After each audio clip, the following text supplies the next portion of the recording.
आज हम बात करेंगे कथाकार प्रेमचंद पर। आज हम बात करेंगे कि किस प्रकार एक कथाकार के रूप में प्रेमचंद का विकास हुआ। वे कौन सी विशेषताएं हैं जो प्रेमचंद को एक अविस्मरणीय कथाकार बनाती हैं। वे उर्दू में कब आए, हिंदी में कब आए, और जो उनका समान आदर उर्दू और हिंदी में है उनके भी कारणों की पड़ताल करेंगे। प्रेमचंद, जैसा कि आप जानते हैं, सब जानते हैं, जिसे भी साहित्य की थोड़ी समझ है, जिसे भी साहित्य की थोड़ी जानकारी है, वो जानता है कि प्रेमचंद भारतीय साहित्य का एक अविस्मरणीय नाम है। हिंदी में तो प्रेमचंद के आने के बाद ही ठीक ठीक कथा साहित्य को ऊर्जा भी मिली और एक तरह से कहें तो उसका वह स्तर भी निर्मित हुआ जिसके आधार पर वह अन्य भारतीय भाषाओं के समक्ष और विश्व साहित्य के समक्ष खड़ी हो सकी। हिंदी, प्रेमचंद उर्दू से हिंदी में की तरफ आए थे। 1903 में पहली बार उन्होंने एक आलेख लिखा था और ओलिवर क्रॉमवेल के बारे में वो आलेख था। कई लोग ये मानते हैं कि वही प्रेमचंद की पहली रचना है। यह सूचना अब जग विदित है कि उनका प्रसिद्ध कहानी संग्रह सोजे वतन अंग्रेज सरकार द्वारा जब्त कर लिया गया था। सोजे वतन में संकलित कहानियां उर्दू में लिखी गई थीं। नवाब राय के नाम से यह प्रेमचंद लिखते थे। धनपत राय उनका मूल नाम था, बाद में उन्होंने प्रेमचंद नाम किया। तो सोजे वतन की कहानियां स्वाधीनता आंदोलन पर केंद्रित थीं। सभी कहानियां, उनमें भारत की आज़ादी का प्रश्न प्रेमचंद ने उठाया था। अब वे कहानियां उपलब्ध हैं, कोई भी उन्हें पढ़ सकता है और यह देख सकता है कि प्रेमचंद अपने आरंभ में ही जिस एक चीज से सबसे अधिक प्रभावित हैं वह स्वाधीनता है। यह कारण नहीं है कि प्रेमचंद जैसे जैसे अपने लेखन में विकास करते हैं, जैसे जैसे आगे बढ़ते हैं, वैसे वैसे उनके लिए स्वाधीनता का अर्थ विस्तृत होता चला जाता है। उनके लिए स्वाधीनता का अर्थ था देश की स्वतंत्रता, यानी कि उपनिवेशवाद से भारत को मुक्ति मिले, जो अंग्रेजी सत्ता है वह देश से बाहर जाए और भारत पर भारत के लोगों का शासन हो, एक लोकतांत्रिक व्यवस्था हो, राजशाही जो पहले थी वैसी व्यवस्था फिर न आ जाए। यानी कि प्रेमचंद स्वाधीनता को और विस्तृत करते हैं राजनीतिक अर्थ में भी। यानी कि राजनीतिक स्वतंत्रता का मतलब सिर्फ यह नहीं था प्रेमचंद के लिए कि अंग्रेज यहां से चले जाएं।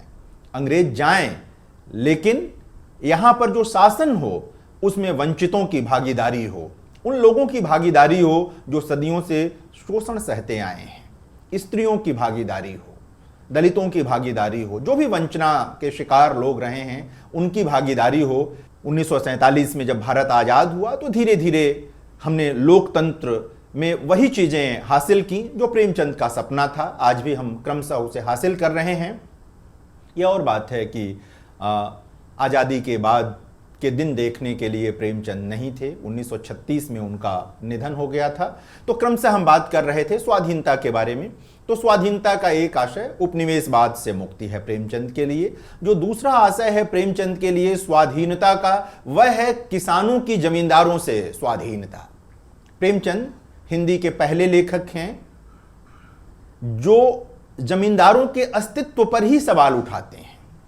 वे बार बार अपनी कहानियों में भी ये बात उठाते हैं, अपने निबंधों में भी बात उठाते हैं कि सरकार और किसानों के बीच जमींदारों की जरूरत क्या है। अगर सरकार को लगान लेना ही है, जो कि नहीं लेना चाहिए किसी सरकार को, आजाद भारत में ये नहीं होता है, तो प्रेमचंद सब सवाल उठा रहे थे कि ये तो लेना नहीं चाहिए, और अगर लेना भी हो तो सरकार और किसान में सीधी बातचीत होनी चाहिए। ये बिचौलिया क्यों है जो कुछ नहीं करता, जो सिर्फ एक बिचौलिए की भूमिका में रहता है लेकिन शासक की तरह रहता है, राज करता है, कभी खेत नहीं जाता, उसे ठीक ठीक नहीं मालूम कि जहां जहां खेती हो रही है, जिन जमीनों पर खेती हो रही है, जिसका लगान उसे मिल रहा है, उन जमीनों की स्थिति क्या है, वे कहाँ हैं, उनकी चौहद्दी क्या है, सीवान क्या है, कुछ भी नहीं मालूम उसे, लेकिन फिर भी वो मालिक है उनका। और जो रात दिन खेत में खट रहे हैं, जो रात दिन हल चला रहे हैं, कुदाल चला रहे हैं, अन्न उपजा रहे हैं, उनका कोई मालिकाना हक नहीं है। तो प्रेमचंद ने बहुत गंभीरता के साथ तर्क सम्मत ढंग से किसानों की मुक्ति का प्रश्न उठाया जमींदारी व्यवस्था से। आप उनके उपन्यासों में देखेंगे, उनकी कहानियों में देखेंगे तो किसान जीवन की त्रासदी के साथ उम्मीदें भी आपको दिखाई देंगी। प्रेमचंद उम्मीद रखते हैं कि यदि भारत आज़ाद होगा, भारत स्वतंत्र होगा, तो किसानों को त्रासदी से मुक्ति मिलेगी। इसलिए प्रेमचंद के लेखन का एक बड़ा हिस्सा किसानों से भरा हुआ है। जो अगली स्वाधीनता की बात आती है प्रेमचंद के वहां, वह पितृसत्ता से स्त्रियों की स्वाधीनता का प्रश्न आता है, जो हजारों साल से स्त्री दासता का प्रश्न है। स्त्री को उसकी जगह नहीं मिली, तमाम त्याग के बावजूद, तमाम कर्तव्य निर्वहन के बावजूद भी स्त्री को समाज में और कई बार परिवार में भी वो जगह नहीं मिली जो उसे मिलनी चाहिए थी। तो प्रेमचंद के लिए जो स्वाधीनता का एक अर्थ था वह स्त्री की स्वाधीनता का मामला था। स्वाधीनता का एक अर्थ प्रेमचंद के लिए था जाति पाति से स्वाधीनता। वो एक बड़ा प्रश्न था कि भारतीय समाज जाति पाति से मुक्त हो। प्रेमचंद चाहते थे कि भारत में जो रहे वो भारतीय कहलाए, न कि अलग अलग जातियों का व्यक्ति कहलाए। इस अर्थ में अगर आप प्रेमचंद के राष्ट्रवाद को देखेंगे, राष्ट्र प्रेम को देखेंगे, तो अतुलनीय है वो। प्रेमचंद के लिए सर्वोच्च मानक है राष्ट्र। उनके लेखन को देखें, जो स्वाधीनता आंदोलन से संबंधित उनकी कहानियां हैं, उनके उपन्यास देखें या उनके विचार देखें, राष्ट्र सर्वोपरि है प्रेमचंद के लिए। और राष्ट्र सर्वोपरि है इसीलिए उसी राष्ट्र की उन्नति के लिए वे उन तमाम विषमताओं को प्रश्नांकित करते हैं, उन तमाम विसंगतियों को प्रश्नांकित करते हैं जो भारतीय समाज के भीतर थीं। इसलिए प्रेमचंद को जब पढ़ा जाना चाहिए तो इस रूप में ही पढ़ा जाना चाहिए कि उनके लिए सर्वोपरि है राष्ट्र और भारतीय समाज। तो मुक्ति का एक मामला जो दलित समाज है उसकी मुक्ति का भी मामला बनता है, आदिवासियों की मुक्ति का मामला बनता है। ये स्वाधीनता के स्तर हैं प्रेमचंद के वहां। इसी तरह से एक उनके लिए स्वाधीनता का मतलब था जो पूंजीवादी व्यवस्था आ रही थी उस समय तक, बल्कि आ ही गई थी। प्रेमचंद ने महाजनी सभ्यता जैसा लेख लिखा था, उसे बार बार पढ़ना चाहिए। जो लोग भी प्रेमचंद को समझना चाहते हैं उन्हें उस निबंध को पढ़ना चाहिए। तो प्रेमचंद उस पूंजीवादी जो मानसिकता है, जो पूंजीवादी व्यवस्था है, उससे मजदूरों की मुक्ति की भी बात करते हैं, उनकी स्वाधीनता की भी बात करते हैं कि यदि मजदूर मिलों में काम करें, यदि मजदूर फैक्ट्रियों में काम करें तो वहां उनकी हिस्सेदारी तय होनी चाहिए, मालिकाना में उनका हक तय होना चाहिए, न कि उनका शोषण होना चाहिए कि एक मालिक है और वो लगातार शोषण करता रहे। तो आप देखें कि भारत की राजनीतिक स्वाधीनता के साथ प्रेमचंद के मन में जो स्वप्न, प्रेमचंद के हृदय में, मन में, आत्मा में, मस्तिष्क में जो स्वप्न आया था स्वाधीनता का, वो निरंतर बृहत्तर होता चला गया। और प्रेमचंद ने स्वाधीनता के जो सपने देखे, सबसे संबंधित कहानियां और उपन्यास लिखे उन्होंने। यानी कि प्रेमचंद के साहित्य में आपको स्वाधीनता आंदोलन से जुड़ी कहानियां मिलेंगी, हैं कहानियां। प्रेमचंद के साहित्य में आपको स्त्री जीवन से जुड़ी कहानियां मिलेंगी और बड़ी संख्या है उनकी।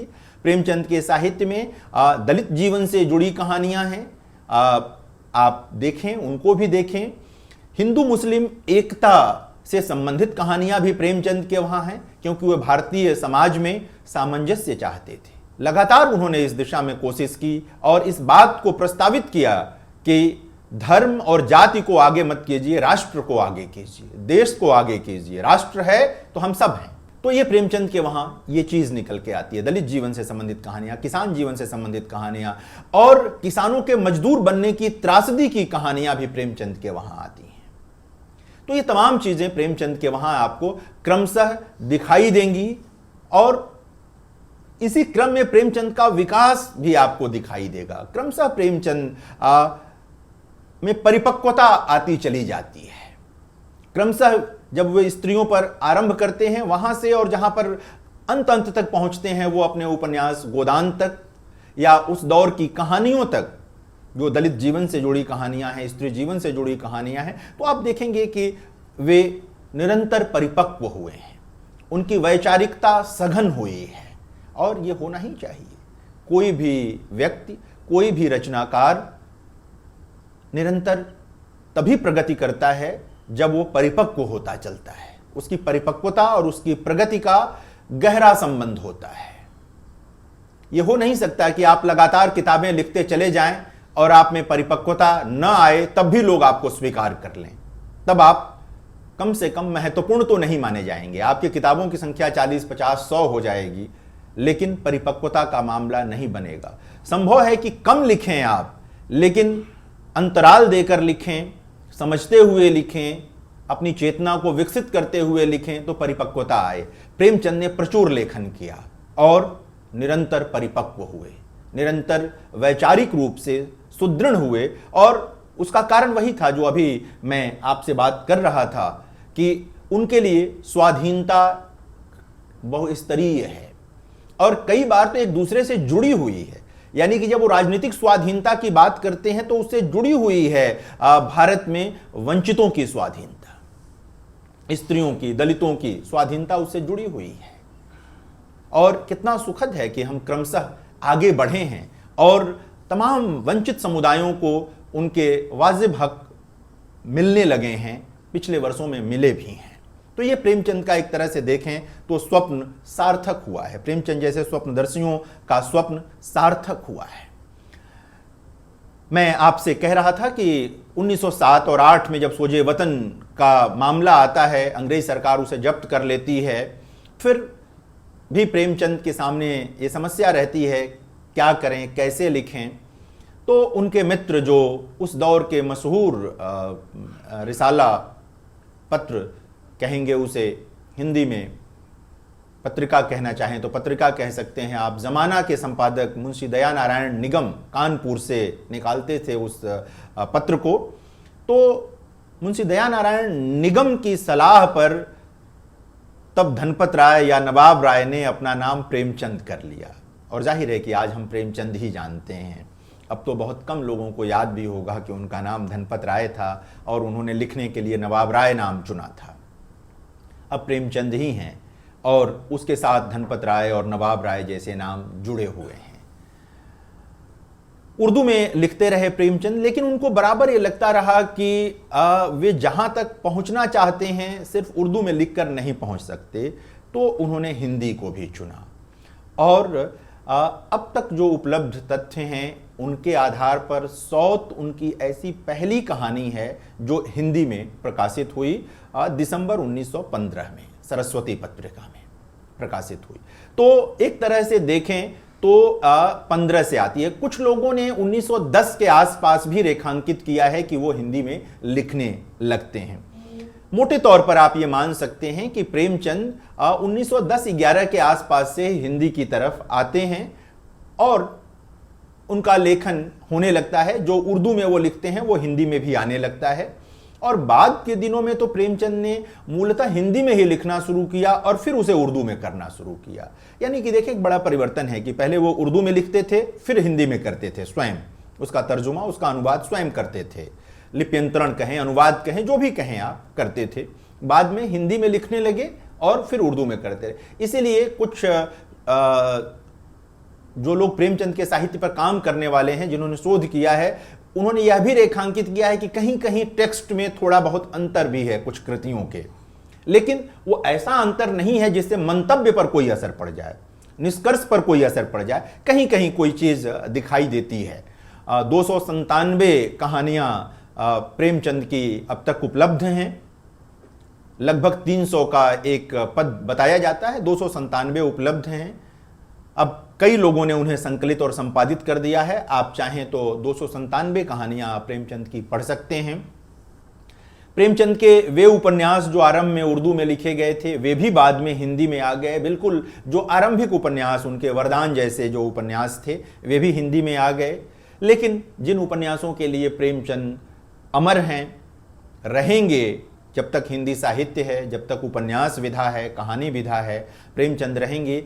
वे उपन्यास तो क्रमशः उसी रूप में आप देख सकते हैं कि प्रेमाश्रम है, रंगभूमि है, कर्मभूमि है, गवन है, गोदान है, और इस क्रम में आप निर्मला को भी रख सकते हैं। और कायाकल्प भी उतना ही महत्वपूर्ण उपन्यास है। जब मैं ये कह रहा हूं तो इसका ये कतई मतलब ना निकालें कि और उपन्यास कमजोर हैं। इन उपन्यासों का खास संदर्भ इसलिए कि ये अधिक संश्लिष्ट उपन्यास हैं। इनमें प्रेमचंद के मंतव्य अधिक सघन रूप में उभर कर आए हैं। उनकी कलात्मक क्षमता का भी निखरा हुआ रूप इन कृतियों में दिखाई देता है। उसी प्रकार जैसे 1930 के बाद की कहानियों में प्रेमचंद की कलात्मकता अपने शिखर पर है, ठाकुर का कुआं जैसी कहानी में, दूध का दाम जैसी कहानी में, या उसके पहले बहुत छोटी सी पूस की रात कहानी में, तो ये ऐसी कहानियां हैं जिनमें प्रेमचंद की कलात्मकता अपने शिखर पर है। ठाकुर का कुआं तो कुल 2.5-3 पन्ने की कहानी है, छोटी सी कहानी है, लेकिन अपने मंतव्य में भी और अपनी कलात्मकता में भी वह अविस्मरणीय है। प्रेमचंद को इसलिए भी याद किया जाना चाहिए कि अकेले प्रेमचंद ने कहानी लिखने के जितने रूप स्वीकार किए, या जितने रूपों का आविष्कार किया, या जितने रूपों का प्रयोग किया, वह भी सीखने की चीज है। पत्र शैली में लिखा, एकालाप शैली में लिखा, संवाद शैली में लिखा, परंपरागत किस्सा गोई की शैली में लिखा। मतलब आप कहानी लेखन के जितने प्रारूपों की कल्पना करते हैं उनमें से अधिकतर आपको प्रेमचंद के वहां मिल जाएंगी। यह कलात्मक निपुणता का भी मामला है और एक रचनाकार के रूप में उनके अंतः संघर्ष का भी मामला है कि जिस कथा वस्तु को, जिस प्राण वस्तु को वो अपने पाठकों तक पहुंचाना चाहते हैं, उसके लिए कौन सा शिल्प उचित होगा, किस शिल्प के माध्यम से वो बात अधिक प्रभावी ढंग से पहुंचेगी। प्रेमचंद इस पर विचार करके ही अपनी कहानियों को ले जाते हैं, सामने ले जाते हैं। और यही कारण है कि आज उनकी मृत्यु के बाद भी एक लंबा जो है वक्फा बीत गया, एक लंबी अवधि बीत गई, लेकिन प्रेमचंद की लोकप्रियता बढ़ती ही चली गई है, लगातार बढ़ती चली गई है। इसका कारण यह है कि भारतीय समाज महसूस करता है कि प्रेमचंद का जो साहित्य है वह उसे रास्ता दिखा सकता है, उसका मार्गदर्शन कर सकता है। और यहीं पर प्रेमचंद का यह महत्व दिखाई देता है कि वे जितने महत्वपूर्ण साहित्यिक विधा के रूप में कहानी और उपन्यास को स्थापित करने के लिए हैं, उतने ही महत्वपूर्ण सामाजिक विसंगतियों पर प्रहार करके उसे रास्ता दिखाने के लिए भी हैं। वे लगातार कोशिश करते हैं कि चीजें ठीक हों और सुधरें। तो प्रेमचंद को इस रूप में भी देखने की और समझने की जरूरत है। आप प्रेमचंद की कोई भी कहानी उठाएंगे, आप बिल्कुल उनके आरंभिक दौर की कहानी उठाइए, पंच परमेश्वर जैसी कहानी आप उठाइए प्रेमचंद की, आपको दिखेगा कि यह आदमी अपने विजन में बिल्कुल साफ है। यह कहीं से भटका हुआ व्यक्ति नहीं है। यह कहीं से भी, जिसको आजकल बड़ी लोकप्रिय शब्दावली में आजकल अंग्रेजी का शब्द प्रयोग करते हुए कंफ्यूज कहते हैं। बहुत सारे कहानीकारों को आप पढ़िए तो आपको ऐसा प्रतीत होता है कि यह लेखक स्पष्ट नहीं है कि यह कहना क्या चाहता है। लेकिन प्रेमचंद की कोई भी कहानी, प्रेमचंद का कोई भी उपन्यास, प्रेमचंद का कोई भी निबंध, उनका संपादकीय, उनकी कोई भी टिप्पणी पढ़कर आपको कभी नहीं लगेगा कि प्रेमचंद स्पष्ट नहीं है। प्रेमचंद बिल्कुल स्पष्ट है। वो जब पंच परमेश्वर लिख रहे हैं तब भी स्पष्ट हैं कि वे उस कहानी के माध्यम से क्या कहना चाहते हैं। जब वे ईदगाह लिख रहे हैं तब भी वे स्पष्ट हैं कि वे इस कहानी से क्या कहना चाहते हैं। जब वे बूढ़ी काकी जैसी कहानी लिखते हैं, स्पष्ट हैं कि प्रेमचंद क्या कहना चाहते हैं। जब बड़े घर की बेटी लिखते हैं, स्पष्ट है प्रेमचंद की क्या कहना चाहते हैं। बलिदान जैसी जब कहानी लिखते हैं तो स्पष्ट है कि वे क्या कहना चाहते हैं। कुछ लोग बलिदान के बारे में सोचते रहे कि प्रेमचंद ने क्या ये आत्मा और भूतों प्रेतों का मामला लगा दिया, लेकिन अगर आप गंभीरता से पढ़ेंगे तो आप देखेंगे कि भारतीय कथा साहित्य में एक तरह से वह फंतासी का आरंभिक प्रयोग है। कम से कम जो 20वीं शताब्दी का कथा साहित्य है, उसके पहले के जो किस्सा टाइप की चीजें हैं उनको छोड़ दें तो उसमें दिखाते हैं। और वो कहानी इस बात के लिए महत्वपूर्ण है कि किसान का अपने खेतों के साथ, अपनी जमीन के साथ जो लगाव है वह सिर्फ उसके जीवन तक नहीं जुड़ा होता है। प्रेमचंद ये दिखाना चाहते हैं लोगों को, जमींदारों को भी, तत्कालीन लोगों को भी, सत्ता को भी, सरकार को भी यह समझाना चाहते थे कि किसान का उसकी जमीन के साथ, किसान का उसके खेत के साथ जो रिश्ता है वो आत्मा का रिश्ता है, जो मृत्यु के बाद भी समाप्त नहीं होता। बलिदान प्रेमचंद ने इसलिए लिखी थी। इसको याद रखना चाहिए कि प्रेमचंद जब किसानों पर लिख रहे हैं तो उनके बहुविध संघर्ष को दिखा रहे हैं। वो दिखा रहे हैं कि लगान से मारा जा रहा है, कर्ज से मारा जा रहा है, बेटी का बेमेल विवाह करना पड़ता है, बच्चे की पढ़ाई नहीं हो पाती, लेकिन वो दिखाते हैं कि इन सबके बावजूद भी उसका अपने खेतों से प्रेम कम नहीं होता। कभी कभी जरूर त्रस्त होकर पूस की रात जैसी कहानी में वे दिखाते हैं कि न चाहते हुए भी वो मजदूर बनने को अभिशप्त है, लेकिन उसका प्रेम नहीं कम होता अपनी जमीन से। वो जो लगाव है अपने खेतों से वो कम नहीं होता, वो आत्मा का हिस्सा है। तो प्रेमचंद की इन कहानियों को आप देखें, जैसा मैंने अभी कहा, ठाकुर का कुआं जैसी कहानी को देखें, दूध का दाम जैसी कहानी को देखें, तमाम इस तरह की चीजों को देखें और फिर उपन्यासों की ओर आएं आप, तो प्रेमचंद स्पष्ट होते हैं। जब प्रेमाश्रम लिख रहे हैं प्रेमचंद, तो उस समय के विश्व में किसानों के संबंध में जो भी आंदोलन जहां भी हो रहे थे, प्रेमचंद को उसकी खबर थी। उस उपन्यास में बुल्गारिया का संदर्भ है। आज तो बहुत आसान है कि गूगल में आप एक चीज टाइप करें और 10 ऑप्शन आपके पास आ जाएंगे, 15 ऑप्शन आपके पास आ जाएंगे, है ना। आपके पास सुविधा है कि आप देखें और जान जाएं कि कहां क्या हो रहा है। आज दुनिया के किसी कोने में कुछ घटित हो और तत्काल आपके न्यूज चैनलों से लेकर और तमाम तरह के साधन संसाधन आपके पास उपलब्ध हैं, आपको मिल जाता है। लेकिन 1917 में ये सुविधा उपलब्ध नहीं थी, 1918 में ये सुविधा उपलब्ध नहीं थी। और प्रेमचंद का यह उपन्यास प्रेमाश्रम 1918 में आता है और तब प्रेमचंद को यह मालूम है कि बुल्गारिया में किसानों ने अपने हक के लिए विद्रोह कर दिया है। इससे प्रेमचंद के चेतस होने का पता चलता है, वही कि वो किसी लोकप्रिय माध्यम के लिए और सिर्फ लोकप्रियता के लिए या लोगों के मनोरंजन के लिए नहीं लिख रहे थे। उनका उद्देश्य था कि जब वो किसान जीवन पर लिख रहे हैं तो इससे साहित्यिक विधा के रूप में उपन्यास का विकास तो हो ही, लेकिन लोगों की चेतना भी बदले, लोगों का चित्त भी बदले, लोग किसानों के बारे में अधिक सहृदय हों, सहानुभूति से सोचें और सरकारों की दृष्टि भी उस ओर जाए। और तब तो किसानों की बदहाल स्थिति थी कि वो कई तरह की मार के लिए अभिशप्त थे। औपनिवेशिक मार, जमींदारों की मार, जाति की मार, तमाम तरह के संघर्ष, पट्टीदारी और निरंतर जमीन के बंटते जाने का संघर्ष, कि परिवार का बढ़ते जाना और जमीन का बंटते जाना, तो तमाम तरह की मार किसान के जीवन में उपलब्ध थी। तो प्रेमाश्रम जैसे उपन्यास को लिखते हुए प्रेमचंद ले आते हैं और उसके भीतर बड़ी चीज यह है कि उसमें बलराज जैसा एक विद्रोही चरित्र वो पैदा करते हैं। पता चल जाता है प्रेमचंद के मन में कि किसानों को लेकर क्या है। बलराज जैसा चरित्र हालांकि उस उपन्यास में वो उस जिस परिणत तक पहुंचना चाहिए नहीं पहुंच पाता, लेकिन उसका उदय उस उपन्यास में, उसका आक्रोश, उसका विद्रोह जो दिखता है, वो प्रेमचंद का मंतव्य स्पष्ट करता है। वो बताता है कि प्रेमचंद किसानों के बारे में क्या सोच रहे थे।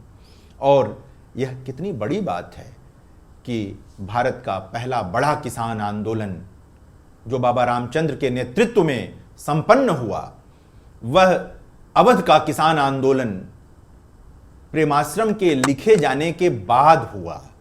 यानी कि यह नहीं कह सकते कि अवध के किसान आंदोलन की प्रेरणा से प्रेमाश्रम लिखा गया। मैं यह भी नहीं कहने जा रहा कि प्रेमाश्रम की प्रेरणा से अवध का किसान आंदोलन हुआ, लेकिन प्रेमचंद के चेतस होने का, चेतना संपन्न होने का, जो दृष्टि संपन्न होने का मामला है, वो इससे स्पष्ट होता है कि वो कितनी गहरी संलग्नता थी उनके पास। भारतीय भाषाओं में पहला किसान जीवन का उपन्यास छमाड़ 8 गुंठ है, फकीर मोहन सेनापति का, जो उड़िया में लिखा गया था और एक आदर्शवादी किस्म का उपन्यास है। प्रेमाश्रम में भी आदर्श है, लेकिन यह आदर्श जो है वह उस रूप में नहीं है कि चलो अच्छा हो जाए, अच्छा हो जाए। प्रेमचंद एक संकल्पना के रूप में आदर्श को ले आते हैं कि किसान जीवन को कैसे सुविधा संपन्न और सुखी बनाया जा सकता है। यही बात कर्मभूमि में किसानों का आंदोलन लेकर आते हैं। प्रोफेसर साहब हैं जिनके साथ किसानों की पूरी बातचीत का मामला लेकर के वो आते हैं, जबकि वो स्वाधीनता आंदोलन पर केंद्रित उपन्यास है। और जहां भी मौका मिलता है प्रेमचंद को किसानों का संदर्भ लाते हैं, और गोदान में तो अनिवार्य रूप से लेकर आए हैं प्रेमचंद, और वो चीज हमारे सामने दिखाई देती है। प्रेमचंद के बारे में जब भी आप एक कथाकार के बारे में विचार करें, जब आप सोचें तो मुकम्मल विचार करें। उनके नाटकों को भी देखें, जो करबला जैसा नाटक उन्होंने लिखा, जब उन्होंने किसानों, स्त्रियों, दलितों, तमाम तरह की वंचना के शिकार लोगों के बारे में निबंध लिखे, टिप्पणियां लिखी, उनको भी जरूर पढ़िए। जब आप प्रेमचंद के निबंधों को पढ़ेंगे, प्रेमचंद की टिप्पणियों को पढ़ेंगे और उसके साथ उनकी कहानियों को पढ़ेंगे, उनके उपन्यासों को पढ़ेंगे, तो गलत पाठ की संभावना कम हो जाएगी। कई बार क्या होता है कि सिर्फ कहानी पढ़ने से कुछ लोगों के मन में ऐसे विचार आ जाते हैं कि प्रेमचंद किसी के प्रति असहिष्णु हैं, या किसी के प्रति उनके बारे में राय उतनी अच्छी नहीं है। जबकि जैसे ही आप प्रेमचंद के निबंधों को पढ़ते हैं, वैसे ही आपको समझ में आ जाता है कि प्रेमचंद का मंतव्य बिल्कुल साफ है कि वे एक उन्नत भारतीय समाज की कल्पना कर रहे थे। वे एक ऐसे भारतीय समाज की कल्पना कर रहे थे जिसमें राष्ट्र प्रेम सर्वोपरि हो, भारतीय होने का बोध सर्वोपरि हो, और इसी प्रक्रिया में उन्होंने हिंदी कहानी साहित्य को और कथा साहित्य को वह ऊंचाई दी जिस पर आज हम सबको गर्व है। यदि प्रेमचंद न हुए होते तो आज हिंदी का कथा साहित्य जिस रूप में हमारे सामने है, जितनी प्रगति उसने की है, जितनी ऊंचाई उसने हासिल की है, कहना मुश्किल है कि ऐसा हो पाता। यह प्रेमचंद के नाते संभव हुआ, इसका श्रेय प्रेमचंद को जाता है। यह आश्चर्य नहीं है कि आज प्रेमचंद की तमाम कृतियों के साथ पाठकों का एक ऐसा रिश्ता बन गया है, एक ऐसा संबंध बन गया है कि उन्हें लगता है कि यह उन्हीं की अपनी कृति है। यह जो बोध है, यह बहुत बड़ी बात है। ये कम रचनाकारों को नसीब होता है कि उसके कृतियों को पाठक अपनी कृति समझे, उसके साथ आत्मीयता के उस धरातल पर चला जाए जहां कोई विभेद संभव ही नहीं है। गोदान के साथ यह होता है, प्रेमचंद की अन्य कृतियों के साथ भी यह होता है कि वे हमारा तरह तरह से विरेचन करती हैं, हमारा कैथारसिस करती हैं और हमें एक उन्नत मनुष्य बनाती हैं, और साहित्य की एक महान विधा के रूप में उपन्यास से या कहानियों से हमारा परिचय भी कराती हैं। प्रेमचंद के जीवन और लेखन में निर्णायक मोड़ 1921 में आया, जब गोरखपुर में महात्मा गांधी का व्याख्यान हुआ। स्वाधीनता आंदोलन की लड़ाई तेजी से चल रही थी। महात्मा गांधी उसके केंद्रीय व्यक्तित्व बन गए थे। पूरा देश महात्मा गांधी की ओर बहुत उम्मीद से देख रहा था, उनकी बातें सुन रहा था। गांधी जी जो कहते, वह देश में बहुत तेजी से बात फैल जाती थी। वो सारी की सारी बातें गांधी जी की तेजी से फैल जाती थीं, और लाखों करोड़ों लोग गांधी जी से प्रभावित होकर स्वाधीनता आंदोलन में शामिल हुए। प्रेमचंद भी उनमें से एक थे। 1921 का गांधी जी का वह भाषण गोरखपुर का प्रेमचंद के लिए निर्णायक साबित हुआ।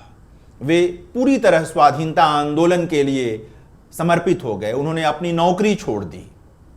ये बड़ा त्याग था उस दौर में। एक मध्यवर्गीय व्यक्ति, निम्न मध्यवर्गीय से थोड़ा ही आगे का व्यक्ति, उनको लगा कि गांधी जी जब कह रहे हैं कि राष्ट्रहित में यह करना चाहिए तो करना चाहिए, और गांधी जी से गहरे प्रभावित होकर प्रेमचंद अपने लेखन में आगे बढ़ने लगे। लेकिन याद रखिए कि वे सिर्फ गांधी जी से प्रभावित नहीं थे। बाद में डॉक्टर भीमराव अंबेडकर के विचारों ने भी उनको प्रभावित किया। पश्चिम के भी उन विचारों ने जिनसे वे अपने देश के राष्ट्र प्रेम को, राष्ट्रीयता को समझ सकें, समझा सकें, उन विचारों ने भी उनको प्रभावित किया। और कुल मिलाकर प्रेमचंद स्वयं में एक चिंतक थे। वे सिर्फ लोगों से प्रभावित लेखक नहीं थे, बल्कि एक चिंतक के रूप में भी उनका अपना अस्तित्व है। हजारों पृष्ठों में जो उनका चिंतन बिखरा हुआ है, उसे भी देखा जाना चाहिए और तब प्रेमचंद को समझा जाना चाहिए।